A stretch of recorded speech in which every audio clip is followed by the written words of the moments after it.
चलिए आज आपको हम फिर मिलाने जा रहे हैं सुबोध मेहता जी से। और आरोप प्रत्यारोप के दौर में कुछ लोगों ने इन पे जो भावी इस बार तो कुछ लोग ऐसे हैं जो इन पे आरोप भी लगाए हैं और उन आरोप पे कितनी सच्चाई है उनसे हम लोग सवाल करेंगे और उनका वो जवाब देंगे। और कुछ दिन पहले हम लोगों ने इस पंचायत में आके कुछ लोगों से बातचीत किया था, तो इस बातचीत के क्रम में कुछ लोगों के द्वारा जो सुबोध मेहता के प्रति जो लोकप्रियता है वो धीरे धीरे बढ़ रही है और लोकप्रिय हो रहे हैं।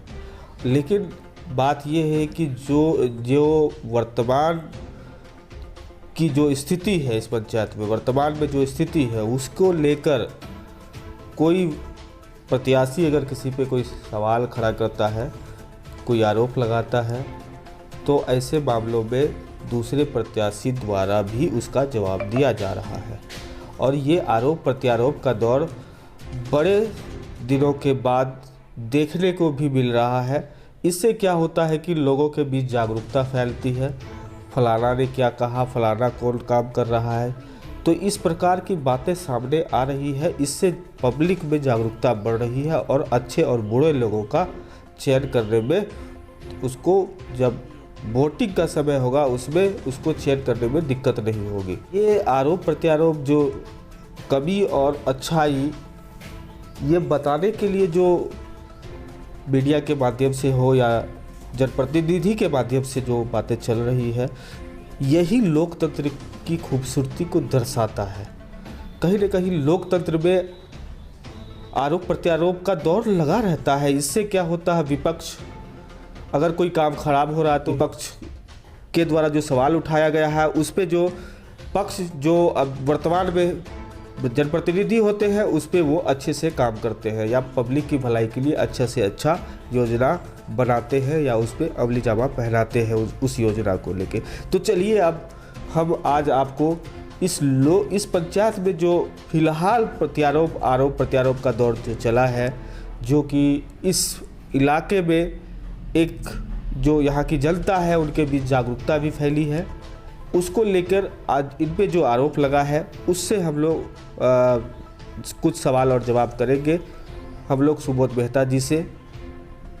तो चलिए आपको हम सुबोध मेहता जी से फ़िलहाल मिलाते हैं और जो सवाल है उसका वो जवाब देंगे। जो आरोप लगा है उन पे उस पे क्या कहते हैं आपको दिखाएंगे इस एपिसोड में। पहला सवाल आपसे कि क्या आपके पंचायत में जल नल योजना का कितना % काम हुआ है या उसकी स्थिति क्या है? कुछ लोगों ने कहा कि जल नल योजना परिपूर्ण है हमारे पंचायत में, उसमें कितनी सच्चाई है? सबसे पहले आप कुछ दिन पहले कौन बनेगा मुखिया कार्यक्रम में आए थे और उसके बाद अभी भी आए हैं। हम सबसे पहले आप लोगों का स्वागत करते हैं। आपका जो क्वेश्चन है जल नल योजना वाला, सरकार का जो जल नल का योजना है हर घर में पानी देने का, वो सफल है और काम भी हुआ है, सब चीज़ ठीक है। ठेकेदार भी जो आए थे काम करने के लिए वो भी सही थे, काम अच्छे किए। लेकिन थोड़ा सा मुखिया जी अगर निगरानी करते तो अभी कुछ गरीब का जो है गरीब तक नहीं पहुंचा है, पानी छूट गया है या टंकी जो लगा है कुछ ऐसे जगह लग गए हैं जो कि अभी जल जमा है उस जगह। जैसे नहर पुल के बगल में एक टंकी लगा है, अभी पूरा जल जमाव से भरा हुआ है।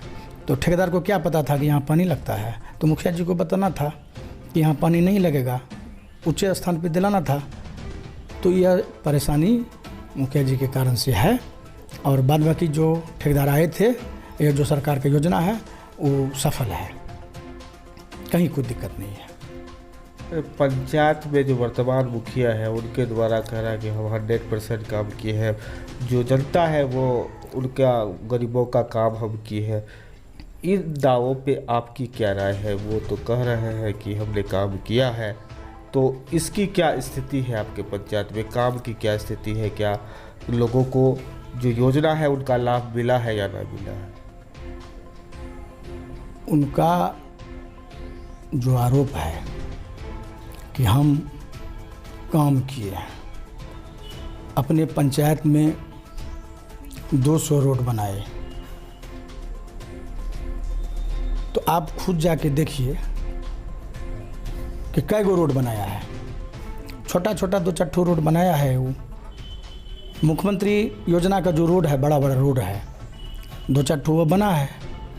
अभी भी आप बगल में देख लीजिए, मिल्की टोला, जादव टोल, अचमित नगर संथाली टोल, परसिया रहका ऋषिदेव टोल, जो महादलित के लोग हैं, अभी भी रोड नहीं बना है। वहाँ एक 4 नंबर में है रोड, पासवान टोला में, वहाँ भी रोड नहीं बना है। बहुत टूटा फूटा रोड है, जो कि आप चल नहीं पाइएगा। हम नाम गिना रहे हैं आपको। एक 7 नंबर वार्ड में है रहका पासवान टोल, बिल्कुल बदतर स्थिति है। उसको भी आप देख लीजिए, जाने लगना आप नहीं जा सकिएगा, मोटरसाइकिल आपको लगाना पड़ेगा इधर। 15 नंबर वार्ड में आप पैदल भी नहीं जा सकते हैं। 3 नंबर वार्ड भी ऐसे, पूरा पंचायत में बहुत ऐसे हैं जो कि अभी भी परेशानी है, जल जमाव से भरा हुआ है, काम नहीं के बराबर हुआ है। तो हम वो अब कौन बनेगा मुखिया कार्यक्रम में पूछ के गए थे। उसके बाद मुखिया जी से आप पूछे, वो जो हम पे आरोप लगाए हैं, तो आप बारी बारी से पूछिए, आपका हर क्वेश्चन का जवाब हम देंगे। क्या क्या आरोप हम पे लगाए हैं बताइए। क्या लग रहा है कि मुखिया जी के दावे खोखले हैं? मुखिया जी के तो दावे तो बिल्कुल खोखले हैं। वो तो दावे जो कर रहे हैं वो कागजी कर रहे हैं, कागज़ पे वो जो है जो भी किए हैं तो कागज़ के अनुसार से वो दावे कर रहे हैं। लेकिन हम लोग तो धरातल पे देख रहे हैं, हम भी पब्लिक से जुड़े हुए हैं। हमारा पंचायत 16 वार्ड से है, हर वार्ड हम भी जाते हैं, हम भी देखते हैं कि मुखिया जी क्या काम किए हैं, उनका क्या दावे है, तो हम तो देख रहे हैं। आप भी जाके देखिए धरातल पे कितना काम हुआ है। सड़क के निर्माण में कहीं ना कहीं भेदभाव अपनाया गया। सड़क के निर्माण में जो भी थोड़ा सा काम किए हैं वो गुणवत्ता से नहीं किए हैं। 6 महीना भी नहीं हुआ है, रोड टूट गया। अब आगे क्या हुआ, क्या होगा, आप खुद जाके देख लीजिए। वो एक सवाल उनसे हम लोगों ने पूछा था कि प्रधानमंत्री आवास योजना जो के लायक जो भी था, वो बोले हम उनको 100% प्रधानमंत्री आवास योजना का लाभ दिलाए हैं। इस पे कितनी सच्चाई है, आप क्या कहेंगे? देखिए, प्रधानमंत्री आवास योजना मिला है, लेकिन रिश्वत के कारण से अधूरा बना हुआ है। कहीं लिंटर तक रुक गया, कहीं दरवाजे पे ईंटा रखा हुआ है, तो यह कारण से नहीं बना है। और जो गरीबी रेखा से नीचे गुजर बसर करने लोग हैं वो अभी भी झोपड़ी बना के अपना दिन काट रहे हैं किसी तरह। तो रिश्वत का घालमेल हुआ है पंचायत, रिश्वत का पूरा घालमेल हुआ है। यही कारण से जो है कि मकान प्रधानमंत्री आवास जो है कि नहीं बना है, अधूरा है, पूर्ण काम नहीं हुआ है। उनसे एक सवाल ये भी कहा किया गया था कि वृद्धा पेंशन योजना, जो वृद्ध लोग हैं उनको हम लोगों ने जितने भी वृद्ध 60 साल से प्लस होते हैं उनको हम लोगों के द्वारा दिलवाया गया है, वृद्धा पेंशन योजना से जोड़ा गया है। तो इसमें कितनी सच्चाई है, क्या स्थिति है? आपको हमने पूर्व में नाम गिना दिया था जो अंतिम यात्रा पे हैं, 2-4-5 महीना, साल भर, 2 साल में जाने वाले हैं। 80-90 के लगभग हो गया, 75 के लगभग हो गया। ऐसे भी लोग हैं, आपको नाम गिना दिए हैं, जो कि वृद्धा पेंशन नहीं मिला है। हाँ, मिला है, कुछ लोगों को मिला है, लेकिन कुछ ऐसे ज़रूरतमंद हैं जो गरीब हैं, गरीबी रेखा से नीचे गुजर बसर करते हैं, उनको लाभ नहीं मिला है। वह साल 2 साल में वो चले जाएंगे और ये पेंशन से वंचित रह जाएंगे। या कहीं न कहीं मुखिया जी का समय नहीं देने के कारण से, मेहनत नहीं किए, जो कि वृद्धा पेंशन पास नहीं करा सके, न दिला सके। पशु एक आध जगह देखे थे कि पशु सेट है, हमको याद आ गया, तो उसमें तो मुर्गी भी नहीं रह सकता है, तो पशु कैसे रहेगा? पूरा गुणवत्ता के साथ काम नहीं हुआ है, गुणवत्ताहीन हुआ। हाँ, गुणवत्ताहीन हुआ है। जितना वो दावे कर रहे हैं कि हमने पशु सेट बनवाया, कहीं नहीं देख रहे हैं। एक आध जगह कहीं कहीं नज़र आया है तो वो भी गुणवत्ता से नहीं बना है, उसमें मुर्गी नहीं रह सकता है, तो पशु तो बहुत दूर हो गया, पशु कैसे रहेगा? इस वर्तमान मुखिया द्वारा ये कहा गया कि इस पंचायत के लिए हमारे पूर्वज द्वारा बहुत सारी ज़मीन दान में दी गई, जिसमें कि हाई स्कूल भी बना, कुछ ज़मीन में पंचायत भवन सरकार बनाने जा रहे हैं, और मनरेगा भवन भी बना है। इसमें क्या है, आपके पूर्वज क्या किए हैं इस पंचायत के लिए? देखिए, उनका पूर्वज जमीन दिए हैं, यह सत्य है।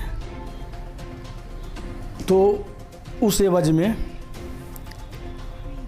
यहाँ का जो पंचायतवासी हैं, उनके चचेरा दादा को भी मुखिया बनाए थे, और उनका चचा 4 बार सरपंच रह चुके हैं, 2 बार चाची, 2 बार उनका चचा रहे हैं सरपंच, 2 बार वो मुखिया रहे हैं। और वह जो दावे किए हैं स्कूल का, तो हम उसको सत्य मानते हुए ये जवाब दे रहे हैं कि वह विद्यालय कैसे आया। उसमें हमारा पिताजी संघर्ष किए विद्यालय लाने में, और उनका दादाजी को समझा बुझा के चुरा के ले गए जमीन रजिस्ट्री कराए। उसमें जो भी खर्च हुआ था हमारा पिताजी दिए थे, और ऐसे बहुत ऐसा काम है जो कि हमारा पिताजी काम किए हैं पंचायत में। हर ज़रूरतमंद का सेवा करते थे वो, और मदद भी करते थे। एक ही आदमी उसी का, हाँ सुनिए, वो उसी का परिणाम है जो कि आज हम उस विद्यालय में शिक्षा प्रेमी हैं, उसी का परिणाम है। तो मिला जुला के योगदान उनका भी है, हमारा भी है, तो उनको मौका जनता दे चुकी है, क्योंकि उसका परिवार ही नेतृत्व किया है पंचायत का। और हमारा पूर्वज जो किया है तो उसमें हम लोग नेतृत्व नहीं किए हैं, तो इसलिए हम भी चुनाव लड़के मौका मांग रहे हैं कि हमारा पूर्वज का योगदान रहा है। अरे वह ज़मीन से किए हैं, तो हमारा पिताजी कमा के अपना परिवार चला के खर्च किए हैं, सेवा किए हैं, हम लोगों को मदद किए हैं। कितने उनका कहना था कि हमने तालाब का जीर्णोद्धार किया है, और इसमें क्या सच्चाई है? देखिए, पूर्व में आपको बताए थे कि कहीं नहीं हुआ है। बगल में पोठियारामपुर है, वहाँ जमगला में एक पोखर का जो जीर्णोद्धार हुआ है, वह देखिए, वह पर्यटन स्थल बन गया है, देखने में इतना खूबसूरत है कि। लेकिन हमारा गोकुलपुर पंचायत में एक भी पोखर में न सफाई हुआ है, न पर्यटन स्थल बना है, कुछ नहीं हुआ है। हम तो बोल दिए, आप भी जाके देख सकते हैं, ऐसी कोई बात नहीं है। कोरोना काल में आपका क्या योगदान रहा? कोरोना काल में यथाशक्ति वथा भक्ति हम किए थे। आने जाने राह मुसाफिर को भी हम सेवा किए थे, मदद भी किए थे। इसी बीच में 2-4 दिन में जो है कि सरकार का जो है आदेश आया, जितना भी प्रवासी आ रहे हैं उनको सरकारी विद्यालय में क्वारंटाइन किया जाए, उसका सरकार का पूरा विधि व्यवस्था किए थे। और पदाधिकारी लोग भी आते थे देखने के लिए, हम लोग भी जाके देख रेख करते थे। तो सरकार उसमें किए थे, कहीं किसी तरह का कोई बात नहीं है, और हम लोग भी किए थे। पंचायत में बिचौलियों की क्या स्थिति है? बिचौलिया एक शब्द आया था इंटरव्यू में, वह बिचौलिया का आरोप लगाया था, यही ना। हम तो मुखिया नहीं बने हैं, हम क्या चीज़ में बिचौलिया बने वह खुद बतावे, या और कोई किया है जो किया है उनका वो नाम बतावे। तो पूर्व में हमने बोला कि उन्हीं का परिवार से नेतृत्व किया गया है, उसका माताजी भी मुखिया थी पहले, वो अभी वो है। तो वो क्या करते थे? जो भी यहाँ दलाली हुआ, बिचौलियागिरी हुआ, वह कहाँ रहते थे, वह क्यों नहीं रोका, यह किनका काम था? तो अभी वह हम पे आरोप लगा रहे हैं। हमने क्या किया, किससे क्या लिया? आज तक हमारा छवि पे दाग नहीं लगा है। कि पूर्व में आपको बताए थे कि हम 2000 में वार्ड सदस्य एक छोटा सा प्रतिनिधि बने थे, कहीं किसी से 1 रुपया नहीं लिए थे, और अभी तक मेरा छवि बरकरार है। मेरा नीति सिद्धांत बिल्कुल साफ है। बिचौलिया कहीं न कहीं अगर वो प्रतिनिधित्व कर रहे थे इस पंचायत का, तो उनको कहीं न कहीं उस अगर बिचौलिया था तो उस पर कार्रवाई करनी थी। उसको कार्रवाई तो उनको करनी थी। हाँ, वह जो है कि मुखिया थे, तो वह कार्रवाई नहीं किए। वो कहाँ चले गए थे? इसका मतलब है वो घर में नहीं थे, या घर में नहीं रहते थे, समाज में नहीं रहते थे, तब ना बिचौलिया का राज हो गया। दिन पहले एक मुखबधिर व्यक्ति का जो है डूबने से, नदी में डूबने से, तालाब में डूबने से मौत हो गया था। उस पर आपकी क्या राय है? इस पर क्या आरोप है, क्या प्रत्यारोप है, कि क्या सच्चाई की इसमें आखिर क्या है? देखिए, गोकुलपुर पंचायत वार्ड नंबर 6 में अंडे पासवान का नाती लिवरी धार में डूबने से मौत हो गया था, और आप लोग को बताया कि सारा चीज़ हम किए, लेकिन वह किए होंगे, हम इस चीज़ को नहीं जानते हैं, और उनका प्रूफ भी नहीं है। हम मृतक को गाड़ी पे चढ़ाते हुए पोस्टमार्टम से लेके थाना तक प्रक्रिया कराए, और अंत में दाह संस्कार में भी भाग लिए उसका, और श्रद्धांजलि भी दे के उनको दाह संस्कार कराए, और उनका आत्मा के शांति के लिए ईश्वर से प्रार्थना भी किए। यह वीडियो व्हाट्सएप पे सबके मोबाइल में है, और प्रूफ है हमारा। क्या लाश पे राजनीति करनी अच्छी बात है? देखिए, लाश पे तो राजनीति नहीं करनी चाहिए, उसको तो खुद नहीं बोलना चाहिए। हम तो आपको पूर्व में नहीं बोले थे, कौन बनेगा मुखिया कार्यक्रम में, यह चीज़ तो हम नहीं बोले थे। अब वो अब ढिंढोरा पीट रहे हैं, लाश पे राजनीति कर रहे हैं, तो उनकी मर्जी है।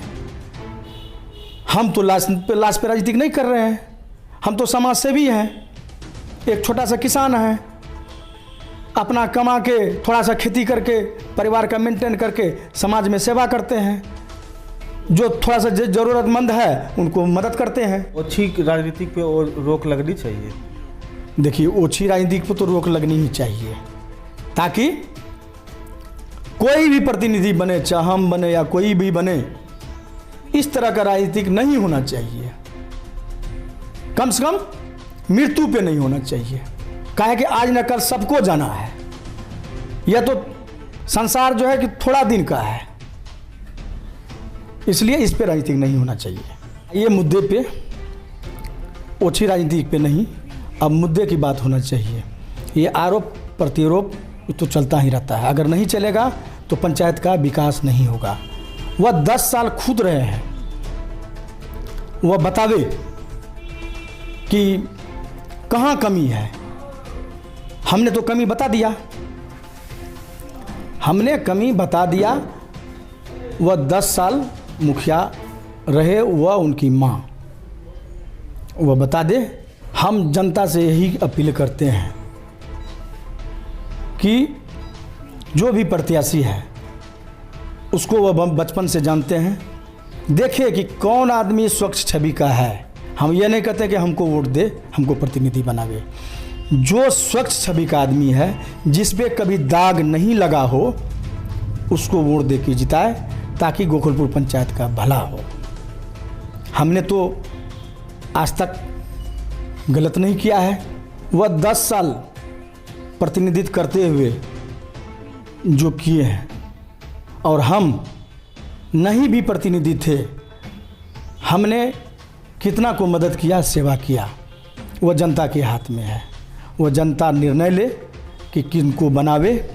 लेकिन हम यही आग्रह करते हैं, जितना भी प्रत्याशी है उनको वह जांच पड़ताल करके, परख के वोट देके वह कुर्सी पे बैठावे, विजयी बनावे। यही हमारा मांग है, यही जनता करे।